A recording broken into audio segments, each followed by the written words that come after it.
warahmatullahi wabarakatuh. Perkenalkan, nama saya Zara Amelia Putri dengan NIM 240104022. Saya adalah mahasiswa program studi bimbingan dan konseling semester 1 di Universitas Negeri Semarang. Kali ini saya akan berbincang-bincang mengenai kesehatan mental di era modern ini, khususnya untuk remaja. Tapi saya di sini tidak sendiri, saya bersama narasumber yang hebat. Beliau adalah guru BK di SMA swasta yang ada di Ambarawa, yaitu SMA Islam Sudirman. Assalamualaikum Bapak, bagaimana kabarnya? Waalaikumsalam, alhamdulillah baik. Izin Bapak, untuk saya akan bertanya mengenai itu Bapak. Bapak sudah berapa lama mengajar guru BK di SMA Islam Sudirman ini? Saya belum begitu lama di sini.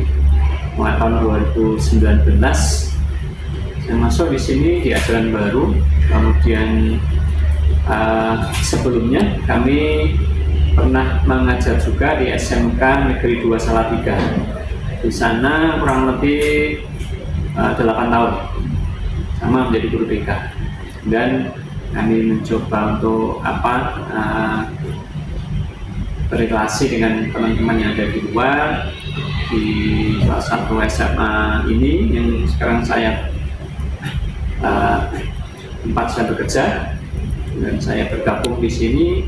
Kemudian alhamdulillah saya bisa menyesuaikan di lingkungan yang baru, kemudian bisa menjalankan pekerjaan dengan baik, dengan senang hati. Kemudian ya tentunya harus berbangga diri.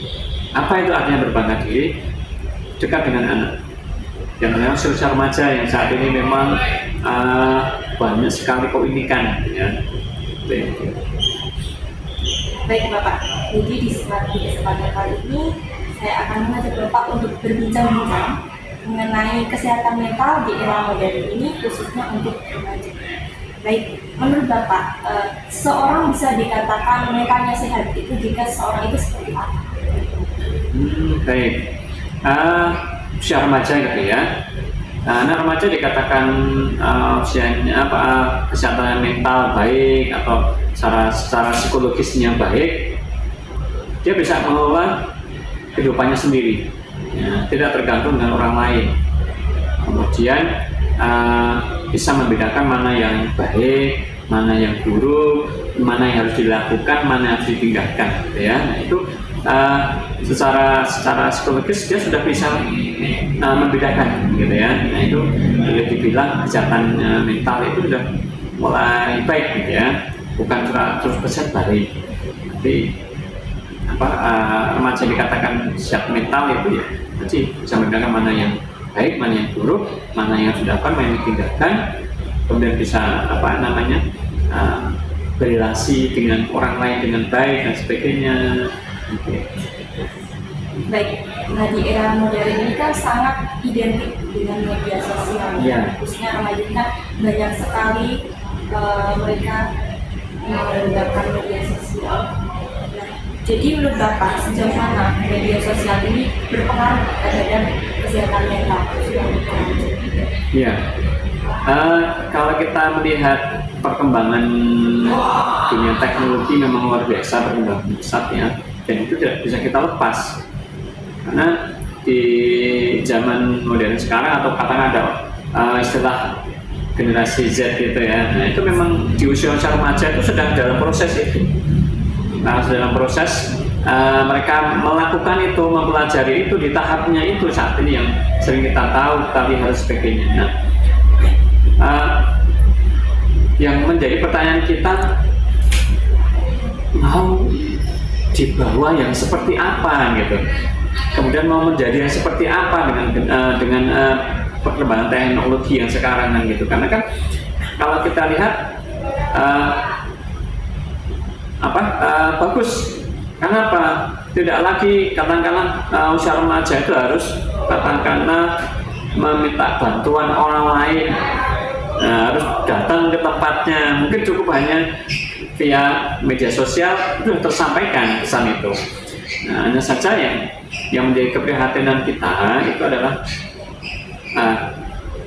gunanya itu, apakah digunakan untuk sebagai mestinya pada tempatnya, kemudian digunakan untuk hal-hal yang bermanfaat atau tidak. Nah, itu yang terkadang mengundang keprihatinan kita. Artinya apa?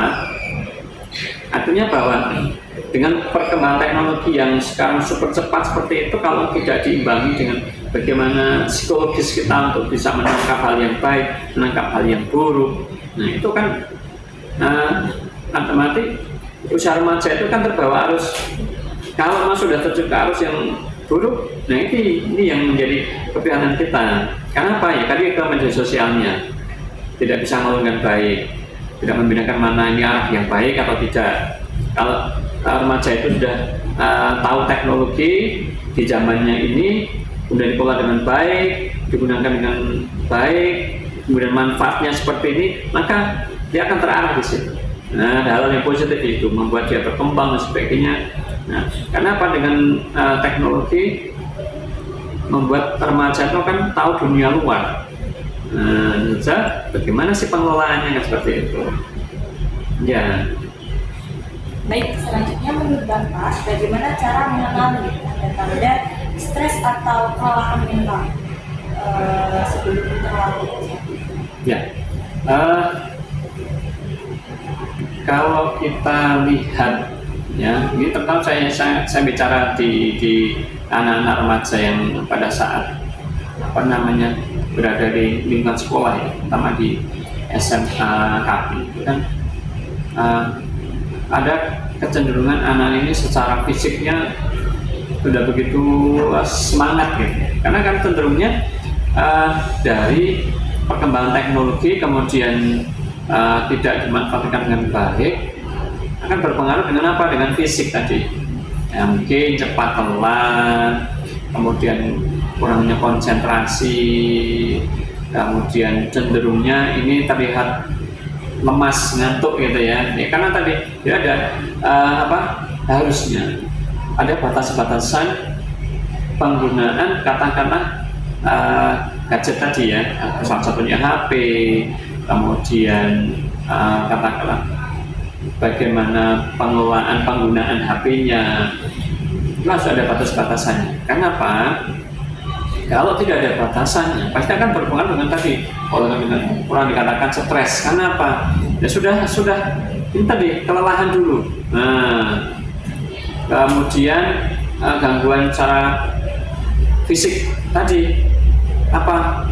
Kurang semangat, kurangnya konsentrasi dan sebagainya. Nah itu kalau tidak digunakan sebagaimana mestinya, batasan waktu penggunaannya akan berpengaruh ke stresnya, psikologinya tadi. Kenapa?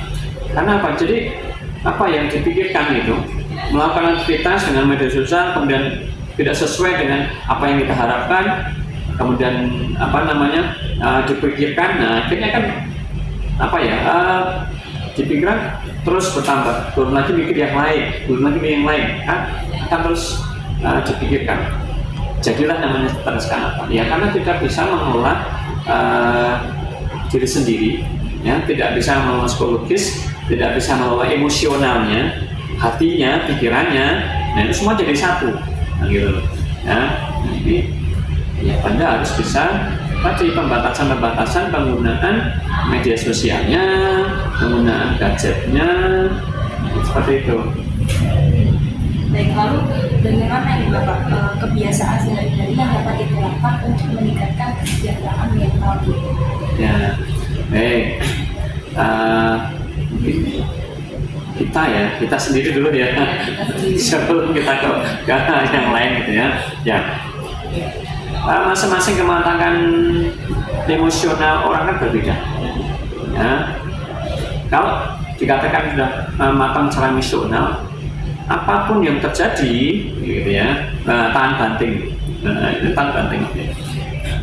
Namun juga kita bukan karena tidak mau mengikuti tren, gitu ya. Jadi ketika kita menghadapi sesuatu hal yang kaitannya dengan permasalahan, kita tadi di awal sudah sampaikan bagaimana kita mengelola emosional kita, membedakan mana yang harus kita lakukan dan yang harus kita tinggalkan, memilih mana yang baik dan mana yang buruk. Ya, Jadi kita harus benar-benar mengelola dengan baik sebenarnya sih. Itu kan tergantung kematangan individu kita, kematangan katakan emosional kita. Tapi kalau kadang orang mengatakan nanti kamu akan berkembang seiring dengan usiamu, gitu ya. Nah, berkembang, tapi kalau itu tidak dikelola dengan baik, ya meskipun dewasa, tapi pikirannya masih belum berkembang, maka dikatakan seorang mentalnya belum tentu gitu ya. Tentunya bagi kita ya satu bisa mengelola kemarahan emosional dengan baik. Kemudian tadi kita harus berpikir yang rasional ya. Kemudian tadi kita harus kuat secara mental, secara fisik juga. Baik. Itu tadi untuk meningkatkan kesejahteraan mental untuk diri sendiri. Ya. Nah, lalu sebagai selaku guru BK, Bapak, bagaimana sih Bapak membantu anak-anak yang Bapak ambil untuk meningkatkan kesejahteraan mental mereka? Ya, sebenarnya gini, kami sebagai guru BK itu kan menjadi katakanlah model di depan anak-anak. Ketika apa sih? Ketika kita berada di depan anak-anak. Tapi kalau kita sendiri sebagai guru BK ternyata tidak menunjukkan katakanlah kesehatan mental yang baik, yang matang, mereka akan lihat kenapa.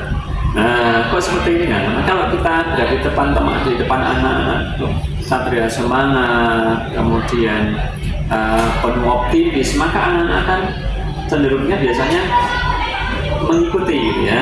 Kemudian kita sering katakanlah memotivasi anak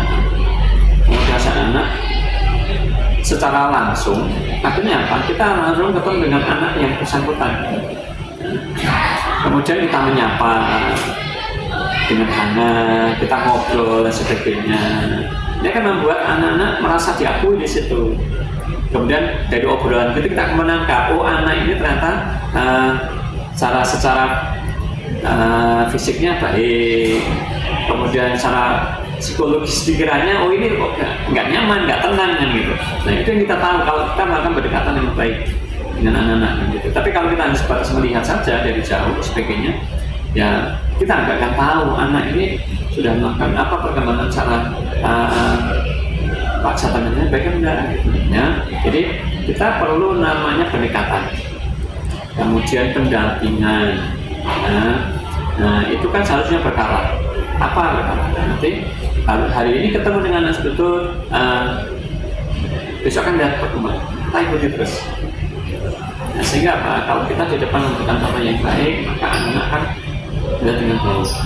Tapi kalau ternyata kita tidak begitu dekat dengan anak, maka anak kan biasanya anak cenderung cuek gitu ya, dan cuek sehingga seolah-olah nggak ada yang peduli kan gitu ya. Maka kami selaku guru BK punya prinsip guru BK itu peduli dengan anak, guru BK peduli dengan peserta didik kan gitu. Seperti itu.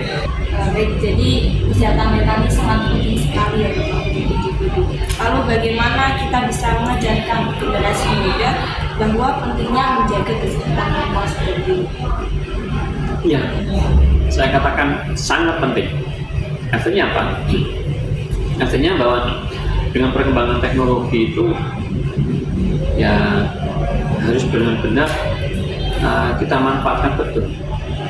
Ya, kita nggak bisa meninggalkan teknologi ini. Maka karena kita posisi berada di dalamnya, bahkan ini teknologi akan semakin ke depan akan semakin berkembang. Nah, kalau kita tidak bisa mengimbangi dengan perkembangan teknologi, ya kita akan ketinggalan. Namun bagaimana gitu ya, kita bisa menyesuaikan, kemudian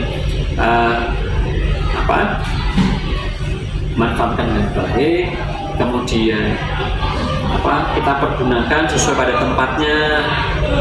Itu yang bisa salah satunya adalah untuk menekan satu nanti ketika anak-anak usia remaja itu akan katakanlah menjadi lemah dalam psikologisnya, kemudian timbul masalah kesehatan mental yang terjadi karena apa? Tadi tidak ada pengelolaan psikologis yang baik.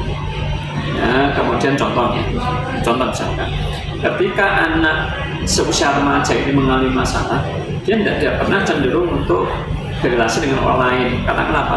Mencurhatkan permasalahannya kepada orang lain. Yang kedua, mungkin anak ini kalau cenderung terlalu fokus pada gadgetnya, biasanya ya akan berpikir secara individual. Artinya apa? Ketika ada masalah yang mungkin dia hadapi, muncul lagi perasaan apa yang mungkin katakanlah emosi yang tinggi, gitu ya, marah yang meledak dan sebagainya. Karena tidak ada tempat untuk mereka mencurahkan seperti itu.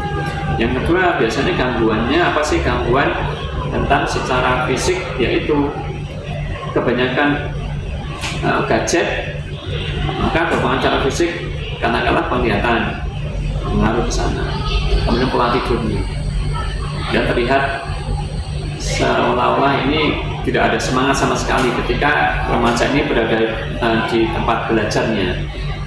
Itu yang harus kita sampaikan sejak dini, agar apa? Ke depan kita nggak bisa lepas dari teknologi, kita harus berkembang dengan teknologi. Kita tahu dunia luar, tapi kalau kita lihat keluar dengan baik, apa yang terjadi? Kita akan harus berhadapan dengan masalah-masalah yang terkadang kita tidak tahu dan akan menuntut kita harus berkembang dan sebagainya. Baik, jadi kan perubahan besar dalam kesehatan mental itu kan tidak selalu harus terlibat. Lalu apa contoh kecil yang dapat membawa perubahan besar dalam hidup seseorang? Ya,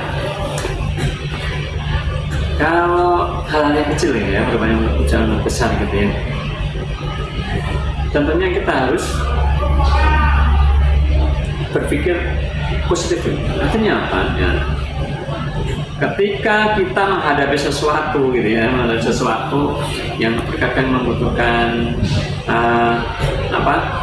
cara-cara yang tapi ini harus dilakukan dengan ini. Tapi kalau kita berpikir positif dulu, semua bisa dilalui dan gitu.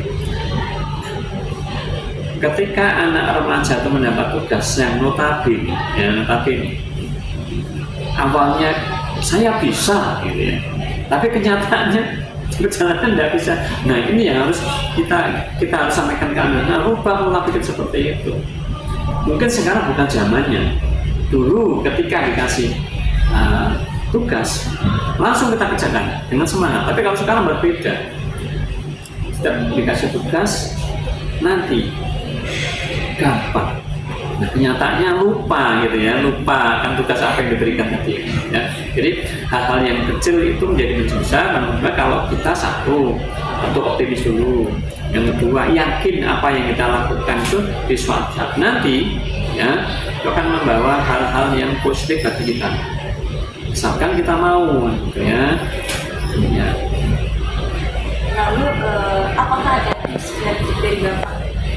Itu yang sederhana saja yang bisa dilakukan untuk menjaga keseimbangan emosi dengan tekanan pekerjaan. Yang ada kan pastinya banyak juga. Ya. Sering kita sampaikan ke anak.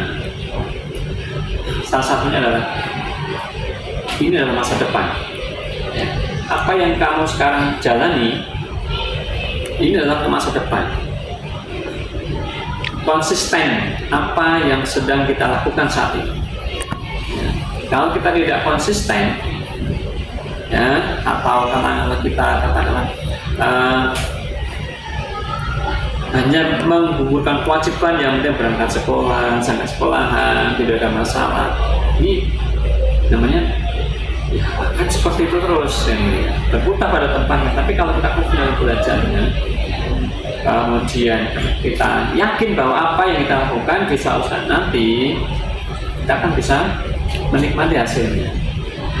Salah satunya tadi konsisten, kemudian yakin, ikuti perkembangan teknologi dengan baik, pergunakan dengan baik. Kemudian setiap ada permasalahan jangan sungkan-sungkan untuk kita berbagi dengan orang lain, ya orang yang sudah kita percaya, orang yang menurut kita bisa mengerti kita. Sehingga apa? Di kemudian hari kita bisa mengelola emosional kita. Kesehatan mental itu penting, ya. Kemudian optimis dan sebagainya. Nah, jadi itu harapan kami, ya. Harapan kami untuk anak didik kami dan juga buat kita semua, gitu ya. Kita optimis, yakin bahwa apapun yang kita hadapi, ya, yang penting kita berpikir positif. Baik, sekian perbincangan kami dengan Bapak Riwayat. Terima kasih yang sudah menonton hingga akhir. Tapi sebelum kita tutup, Bapak Riwayat akan menyampaikan kata-kata motivasi untuk kita semua. Mari kita dengarkan. Motivasi untuk kita semua, tetap optimis, yakin bahwa apapun yang kita lakukan, berpikir positif, kemudian yakin apa yang kita harapkan hari ini di kemudian hari akan kita tuai. Selalu bersyukur apa yang kita dapatkan hari ini. Baik, demikian itu adalah kata-kata motivasi dari Bapak Riwayat dan semoga bisa bermanfaat untuk kita semua. Demikian perbincangan dengan Bapak Riwayat. Terima kasih Bapak Riwayat sudah berbincang banyak mengenai kesehatan mental di era modern ini, khususnya bagi remaja. Baik, terima kasih yang sudah menonton podcast ini sampai selesai. Semoga podcast ini bermanfaat buat kalian ya. Saya tutup. Wassalamualaikum warahmatullahi wabarakatuh.